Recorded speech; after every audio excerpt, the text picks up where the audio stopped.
When Jesus had finished his speaking to the crowds, after teaching in parables, after warning of what was to come, he turned to his disciples. His words were solemn and heavy with finality. As you know, the Passover is 2 days away, and the Son of Man will be handed over to be crucified. The disciples likely felt a chill pass the air.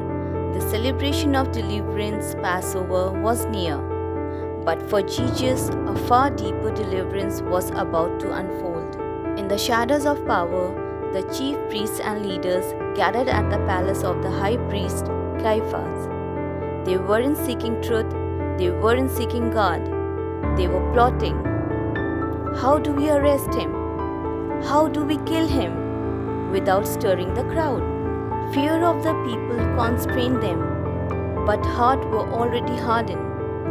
They said, "Not during the festival, lest there be the riot." But they didn't know. They couldn't know that the timing was already in the hands of the Father, and everything was pre-planned in heaven.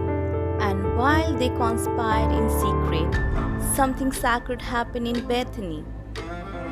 Jesus was at the home of Simon the leper, a man healed, restored, a testimony of praise. As they reclined at the table, a woman entered. She carried an alabaster jar filled with most expensive and pure perfume. Without a word, she broke the jar and poured the perfume on Jesus' head. The fragrance filled the house.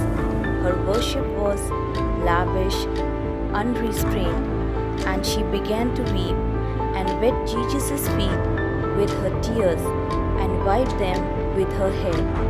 But not everyone saw it that way. The disciples were indignant. "Why this waste?" they said. "This could have been sold and given to the poor." Their hearts were focused on charity, but not on Christ. Jesus saw her heart and he said something beautiful. "Why are you bothering this woman? She has done a beautiful thing to me.